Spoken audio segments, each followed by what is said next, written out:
Over the past few decades, Dubai has transformed from a small desert village into one of the most modern cities in the world. However, Dubai's coastline has become just as fascinating with the addition of the world's largest man-made islands. Some of these man-made islands are so large that they can even be seen from space. But how were these islands built? Are there more islands planned? And how are they not washed away by the tides? Before we move forward, don't forget to like this video and subscribe to Top Luxury. Let us know in the comments below if you would like to visit Dubai and its islands. The concept of man-made islands isn't new to the world. Over 5,000 years ago, the ancient Egyptians already used reclaimed lands to settle populations. In the 15th century, the Aztecs used artificial islands known as chinampas, or floating gardens, to grow their crops without harming the environment. The birth of modern man-made islands began in the early 20th century when Harbor Island was completed in Seattle in 1909, which at the time was the largest man-made island in the world. Many projects followed, such as Treasure Island in San Francisco Bay. In recent years, countries like the Netherlands and Japan have built huge airports or even entire cities on artificial islands. Arguably, the most ambitious project to build artificial islands was taken up by Dubai in the late 20th century. The United Arab Emirates leaders initiated a push to diversify the country's economy away from its oil reserves in the late 90s. With an effort to attract more tourists, the city has undergone a massive transformation over the last 3 decades. From the tallest skyscraper in the world, the Burj Khalifa, to the most luxurious 7-star hotel in the world, Dubai is now home to some of the most famous tourist attractions in the world. Besides all these attractions, they had the idea to extend the flourishing tourism industry to the seas. As a result, the plans for the Palm Islands were announced, a cluster of 3 man-made islands so large that they are visible from space. In 2001, the construction of the first cluster, the Palm Jumeirah, started. Unlike most other man-made islands, which are composed of metal and concrete, they wanted to build these islands just with rocks and sand. Although the desert emirate is surrounded by billions of tons of sand, the sand for this island was dredged from the bottom of the Persian Gulf. This had to be done because the desert sand is not of the correct grain size and composition. With the help of GPS satellites, the ships were able to spray the dredged sand at the exact points and thus shape the palm tree shape of the island. However, building something this big in the ocean without concrete and steel to hold it in place is a big challenge. So how did they make sure that the sand would remain in position? A breakwater crescent, which mostly consists of rocks from the nearby Hajar Mountains, was built around the giant palm tree. In addition to that, they vibrated the sand with huge machines so that it would solidify and not give way later, which is a process copied from nature that normally takes decades. In total, enough sand and stones were used for the Palm Jumeirah that it could form a 2-meter wide wall that circled the globe 3 times. At an estimated cost of $12 billion, it is the most expensive project in Dubai and opened in November 2008 with an opening ceremony valued at $40 million.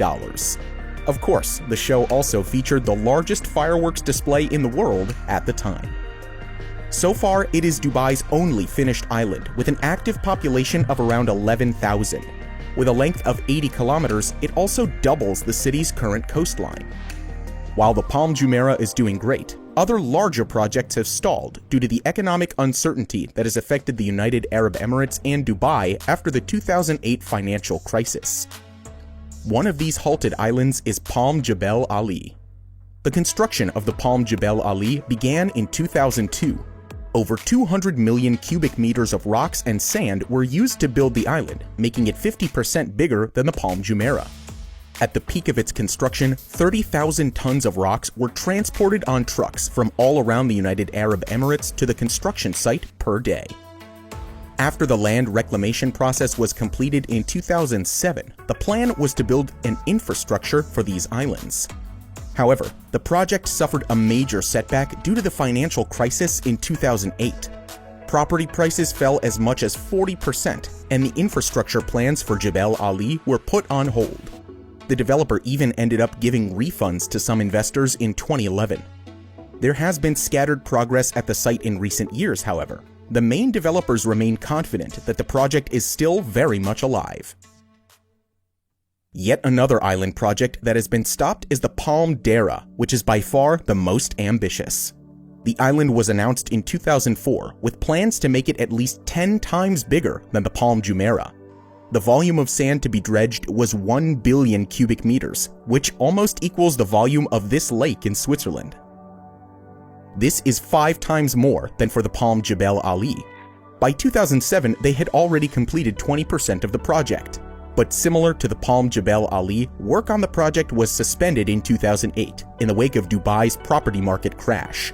In the meantime, the developers came up with a revised plan aimed at saving costs and time. The project was renamed as the Dera Islands, which would be a collection of 4 smaller islands, with a reduced sand volume and rock footprint, but an increased land area. The updated plans were unveiled in 2013, and the land reclamation process is already complete. A 5-lane bridge connecting the first of the 4 islands to the city was completed in 2016. Dera Islands was finally opened for guests in December 2020. A 1.9-kilometer-long night market, claimed as the biggest night market in the world, is set to open in 2021. But that's not it. Dubai had even more artificial islands planned. In 2003, the World Islands project was initiated, which was supposed to be a collection of 300 small islands based on the world map and placed at a distance of 100 meters apart from each other. Each island's name and area is based on the country it represents. The enormous project adds over 232 kilometers of new beachfront to Dubai's coastline, which is more than 3 times the length of Dubai's initial coastline. 60% of the islands were sold to private contractors in 2008, but construction for most of these islands did not start due to the global recession. Only 2 of the 300 islands, Lebanon and Greenland, were completed by 2013. However, the plans for the World Islands were revived when the Kleindienst Group began developing the $5 billion Heart of Europe project, which includes 6 islands that offer visitors a world-class European experience. These include the islands of Germany, Sweden, Switzerland, and Venice. A heart-shaped island inspired by the Maldives is also part of the project and will provide couples with the world's most luxurious honeymoon getaway. Phase 1 of the project has already been completed, and the first people have been able to move in since December 2020. But there's even more. A solar system-themed island, the Universe, was also announced in 2008 and was supposed to be based on the shapes of the stars, the moon, and the Milky Way galaxy. However, the project was put on hold in 2009 and later removed from the developer's website. While the Universe didn't materialize, the recent success of the Blue Waters Island shows the potential that Dubai's man-made islands have as tourist attractions. Construction on Blue Waters Island started in 2013, with costs mounting to $2 billion. The centerpiece of the development is the 210-meter-tall Ain Dubai, or Dubai Eye, which is the tallest Ferris wheel in the world.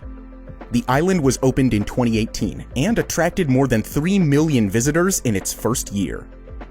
Dubai's man-made islands give a whole new meaning to luxury and getaway destinations. However, the pioneering real estate developments on the islands have also faced many difficulties. In 2009, the Palm Jumeirah was allegedly sinking at a rate of 0.5 centimeters every year. The project developer disputed these claims and revealed that it was actively working with their team of engineers to eliminate the dangers posed by the sea. Despite the efforts, multiple forecasts have predicted that these developments will be completely submerged in water as a result of the rising sea level in the coming decades. Another huge challenge for the megaprojects is the shrinking demand in the property market and unstable oil prices. Several construction delays were observed in the aftermath of the 2008 financial crisis, and the continued impact of the COVID-19 pandemic threatens to derail these projects further. The economic downturn has meant that many of the islands remain in search of investors to meet the real estate demands of these ambitious projects. The islands have also attracted criticism for being harmful to the environment. The process of reclaiming land using modern infrastructures has caused an ecological imbalance. Some reports have shown that the construction of the man-made islands has eroded the coastal soil of Dubai and caused other long-term environmental issues. Amid the rising challenges, Dubai is banking on modern technology to mitigate the environmental effects and is continuing to motor ahead with its plans. The developers remain confident that the projects will overcome diversity and reshape the United Arab Emirates economy by making Dubai the prime tourist destination of the world. What are your thoughts on Dubai's man-made islands? Would you like to visit them? Let us know in the comments below. If you enjoyed this video, make sure to hit the like button and subscribe to Top Luxury. Thank you very much for watching, and we'll see you in the next video.